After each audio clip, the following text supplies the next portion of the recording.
what to see, what to stream, and what to skip. It's Movie Reviews with Ryan J. All right, we are here with the nationally syndicated and the guy who always has our heart. It is entertainment critic Ryan J. Good morning to you. Happy Valentine's Day weekend. Happy Valentine's Day to you too, Ryan. I know there's something you want to mention before we get to our first movie.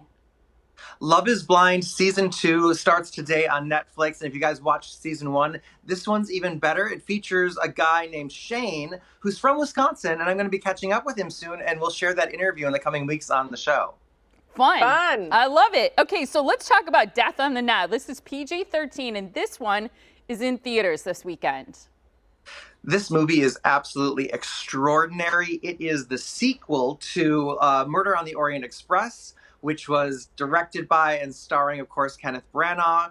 And this is just exquisite filmmaking across the board. I liked it even better than the first one. It's beautiful in script and in tone and in casting. You just can't look away. It's just so gorgeously cast and filmed. It looks pretty. Big ensemble cast, right?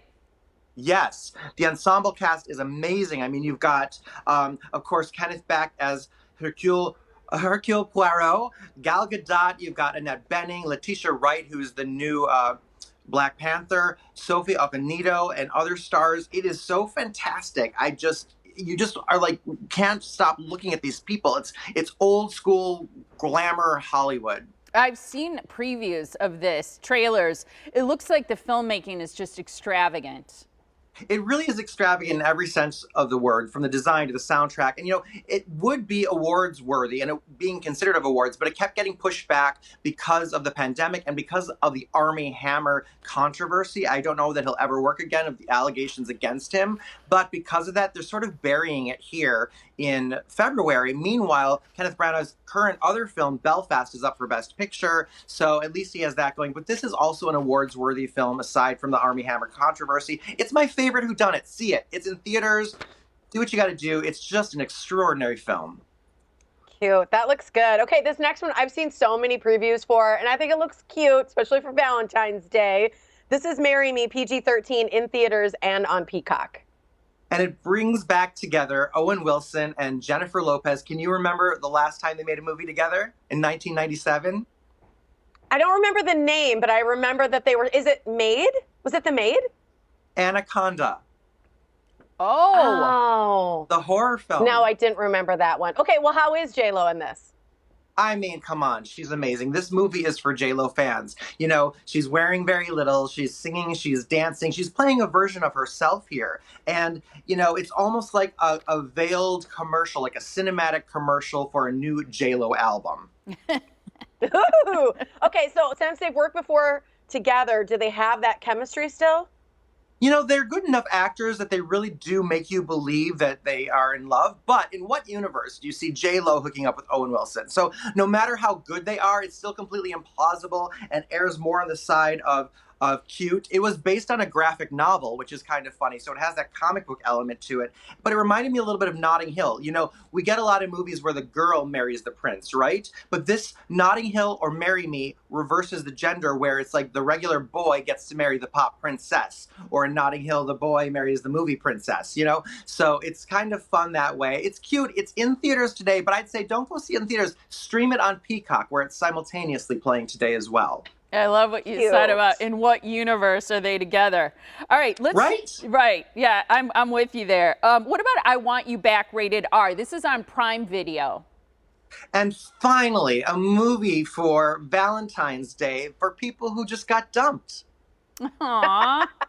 Isn't it appropriate? Apparently 7% of Americans have broken up with or been dumped on Valentine's Day. So it's not a very small number. And I think that's rather cruel. But, I think there should be Valentine's Day movies for people who are single too, because there's a big audience for that. And this movie is really refreshing that way. How are the stars in this? They're great. It's Jenny Slate and Charlie Day. It's a really fresh concept. They basically both just got dumped, and they try to help each other win their exes back. They're great comedians. They're very funny. And these actors are not overexposed, so it's not like we've seen them do their shtick a million times. It's really fun. Is it funny? Were you laughing out loud? Yeah, there's some really heartfelt moments and sweet moments as well. So I'd say stream it. It's on Prime Video today. And I liked it better than Marry Me. Oh, okay. How about this next one on Netflix? This is Inventing Anna. This is a TV series launched today, and it's part of the Netflix deal with Shonda Rhimes and her Shondaland banner. And it stars Julia Garner from Ozark, who we love, you know, the Emmy-winning actress from Ozark. Ruth there, and she's so fantastic. I feel like she's one of the best actresses of her generation. She's phenomenal in this. She plays a real life faux German heiress. So this is all a true story. This happened where this fake German heiress in New York City swindled friends, banks, and hotels out of hundreds of thousands of dollars, was sent to jail, and this show depicts that. Ooh, she looks good there. It's interesting seeing her with a different color hair. Do you like the entire cast? I do, because if you think about it, it brings back a lot of people. Shonda does things like Ryan Murphy, where he brings back actors that he's worked with on other series. So you'll see familiar faces from Scandal and How to Get Away with Murder on this series. It's really fun, too. This show reminded me a little bit about the popular Netflix show, The Tinder Swindler, how people can get away with it. I mean, yeah, it's true crime drama, and it's not like where people are under threat for their life, but like, what kind of person really does this to friends or to people they pretend to care about, where they really just take advantage of them and ruin their lives, money, and everything else? And so it's great. I don't know if there will be a second season, but stream it. It starts today on Netflix. I binged it as quickly as I could. Love it. Ooh, I'm going to watch that one. Ryan, thank you so much, and happy Valentine's Day to you.